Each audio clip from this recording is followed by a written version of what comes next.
ओम श्री गणेशाय नमः। जय श्री कृष्ण मेरे प्यारे दर्शकों, आज हम सर्व पितृ अमावस्या की कथा सुनेंगे।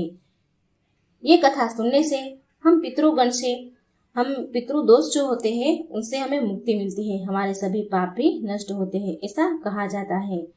पौराणिक मान्यता के अनुसार श्रेष्ठ पितृ अग्निश्रवा और बहिष्प्रदा की पुत्री मानसी कन्या अक्षोदा घोर तपस्या कर रही थी। वह तपस्या में इतनी लीन हो गई कि देवताओं के 1000 वर्ष बीत गए। उनकी तपस्या के तेज से पितृलोक भी प्रकाशित होने लगा। प्रसन्न होकर सभी पितृगण अक्षोदा को वरदान देने के लिए आए, एकत्रित हुए। उन्होंने अक्षोदा से कहा, पुत्री, हम तुम्हारी तपस्या से अति प्रसन्न हैं, इसलिए जो चाहो वो वर मांगो। लेकिन अक्षोदा ने पितरों की तरफ ध्यान नहीं दिया। वह उसमें एक तेजस्वी पितृ थे, उसका नाम था अमावस। उसको पलक झपकाए बिना निहारती रही। पितरों के बार बार कहने पर भी उसने कहा कि पितृदेव, क्या आप मुझे सच में वरदान देना चाहते हैं? इस पर तेजस्वी पितृ अमावस ने कहा, अक्षोदा, वरदान पर तुम्हारा अधिकार है, इसलिए निसंकोच होकर मांगो। अक्षोदा ने कहा, प्रभु, यदि आप मुझे वरदान देना ही चाहते हैं तो मैं आपके साथ आनंद चाहती हूँ, आनंद करना चाहती हूँ।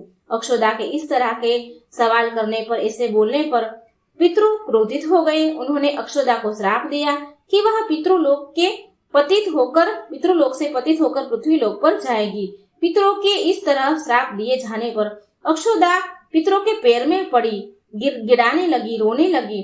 पर पितरों को इस पर दया आ गई। अक्षोदा रोने लगी तो पितरों को दया आ गई और उन्होंने कहा, अक्षोदा, तुम पतित योनि में श्राप मिलने के कारण मत्स्य कन्या के रूप में जन्म लोगी।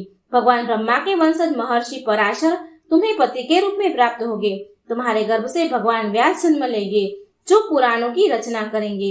उसके उपरांत भी अन्य दिव्य वंशज में जन्म लेते हुए तुम श्राप से मुक्त होकर पुनः पितृलोक में वापस आ जाओगी। पितरों के इस तरह कहने जाने पर अक्षोदा शांत हुई। उसने अपने तेज के एवं सौंदर्य से अप्सराओं को भी लज्जित करने वाली अक्षोदा के प्रणय निवेदन को अस्वीकार कर दिया। अमावस पितरों ने निवेदन अस्वीकार किया जाने पर पितरों ने अमावस की प्रशंसा की और वरदान दिया कि अमावस, आपके मन को भटकने नहीं दिया।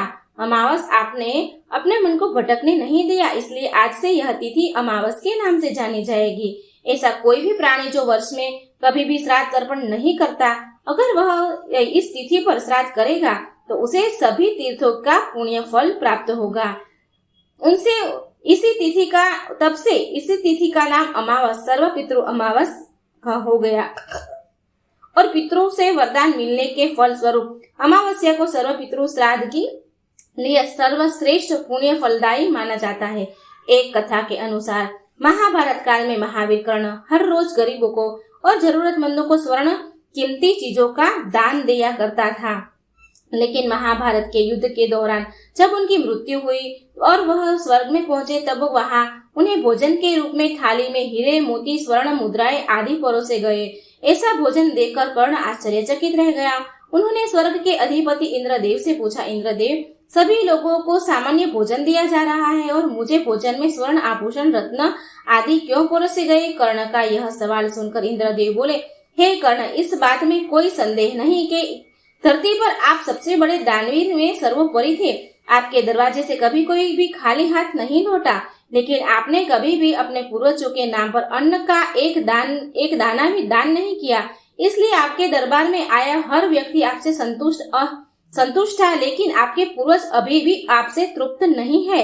इसलिए अपने धरती पर जिन चीजों का दान किया है, स्वर्ग में आपको भोजन के रूप में वही चीजें परोसी गई है। तब महावीर कर्ण ने इंद्रदेव से इस समस्या का समाधान पूछा। इसके उत्तर में इंद्रदेव बोले कि हे कर्ण, आप वापस पृथ्वी पर जाइए और अपने पूर्वजों को तृप्त करने के लिए उनका श्राद्ध करें तथा उनकी संतुष्टि के लिए उनका तर्पण पिंडदान करें। इंद्रदेव के कहे अनुसार महावीर कर्ण वापस धरती पर आए और अपने पितरों को आह्वान कर उनका तर्पण पिंडदान और श्राद्ध किया। और जिस समय उन्होंने यह श्राद्ध किया उस वक्त सूर्य कन्या राशि में था और ऐसा माना जाता है कि जिस समय सूर्य कन्या राशि में होता है उस समय चंद्रमा धरती के सबसे करीब होता है और पूर्वजों का पितृलोक चंद्रलोक के बिल्कुल ऊपर है। इसलिए यही वह समय होता है जब पितृलोक में बसे पूर्वज धरती लोक में बसे अपने वंशजों के भोजन प्राप्त करने के लिए आते हैं। तो मित्रों, यह थी सर्व पितृ अमावस्या की कथा, जो सुनने से हमारे सर्व पाप नष्ट होते हैं, हमारे पितृगण संतुष्ट होकर हमें आशीर्वाद देते हैं। तो जो वीडियो अच्छा लगे तो वीडियो को लाइक और शेयर जरूर करना। जय श्री कृष्ण, राधे राधे, थैंक यू।